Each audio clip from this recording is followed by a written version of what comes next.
Salut à tous et bienvenue pour ce nouveau vlog conscient un petit peu particulier puisqu'aujourd'hui tout part en cacahuète. Tout part en couille, ouais, je te l'avais dit, regarde l'état du monde. Je le savais, tu m'as même pas écouté. Ouais, enfin tu te calmes, personne n'aurait pu prévoir une crise de ce genre. Sur la grippe aviaire, Le SRAS, le syndrome respiratoire aigu sévère. La grippe porcine, de cette épidémie de vache folle. on peut donc parler ce soir de première pandémie du 21e siècle. Sur un échantillon de 100 pièces de dinde et de poulet examinées en France, 1 sur 4 contenait des bactéries Escherichia coli.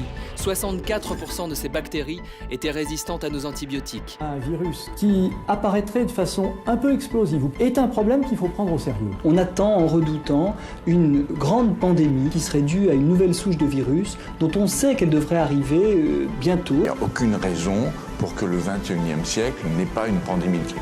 On pense que globalement notre état de préparation à une épidémie est très mauvais.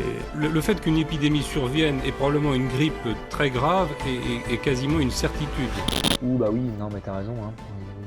Bon et bah c'est justement pour ça qu'on est là aujourd'hui alors. À situation particulière, vidéo particulière. On s'est retrouvés depuis plus de 70 jours en quarantaine en Argentine, ici à Salta, dans une auberge de jeunesse avec 10 autres personnes. Et aussi fou que ça puisse paraître, elles sont réelles, il n'y a pas autant de voix que ça dans sa tête. Aujourd'hui on n'est plus que 7 pour des raisons diverses et variées, mais à nous 7, on vient de 5 pays différents. De ces pays, tous sont affectés de manière plus ou moins différente par ce petit Covid de merde. Non mais si, de merde qu'on se le dise. Mais il faut vraiment que tu te calmes, hein, par contre, toi. Bref, on se disait qu'à défaut de ne pas pouvoir mettre des caméras partout dans l'auberge de jeunesse, est-ce qu'il n'y aurait pas matière à se poser 2-3 questions sur notre situation de voyageurs ici en temps de pandémie? Je sais pas moi quel est le point de vue de chacun sur cette situation, on la vit et on est affecté de manière forcément un petit peu différente, chacun de nous. Est-ce qu'il commence à se poser des questions sur cette pandémie et sur la situation actuelle du monde, par exemple? Est-ce que ça déclenche un mécanisme de remise en question quelconque sur leur mode de vie, celui de leur pays, du monde en général? Bref, tout plein de questions intéressantes selon nous. Mais intéressantes quoi? Qu'est-ce que tu me racontes? On n'a pas le temps pour ça. Regarde à quel point on est dans la merde à cause de ce virus, il faut qu'on se bouge, qu'on trouve une solution. Tu te rends compte de la peur qu'on a? Non mais tu te calmes maintenant en fait. Et je me calme comment moi avec ce qui se passe en ce moment? Bon, visiblement on va faire une petite aparté juste pour le calmer et on reprend juste après mon conscient. Selon les Nations Unies, chaque jour mon grand, plus de 25 000 personnes meurent de faim ou de causes liées à la faim. 25 000 par jour. Je le répète ou ça y est? En 2018, l'OMS affirmait que la pollution de l'air tuait chaque année plus de 7 millions de personnes dans le monde.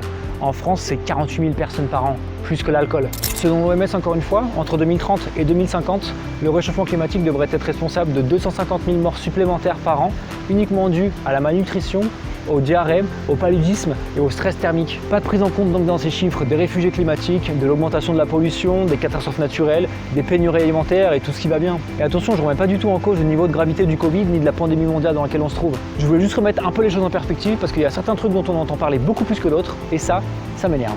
Du genre, est-ce que tu aurais entendu parler d'une invasion de criquets en Afrique à tout hasard? Oh ça y est, il va me saouler pour les criquets alors qu'on...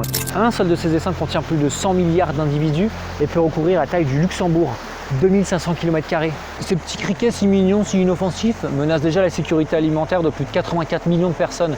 Et si rien n'est fait, leur nombre pourrait être multiplié par 500 et ainsi menacer tout le continent. Et voilà, et on en entend parler de ça? Et bah non, et pourquoi? Bah parce que tout le monde s'en branle.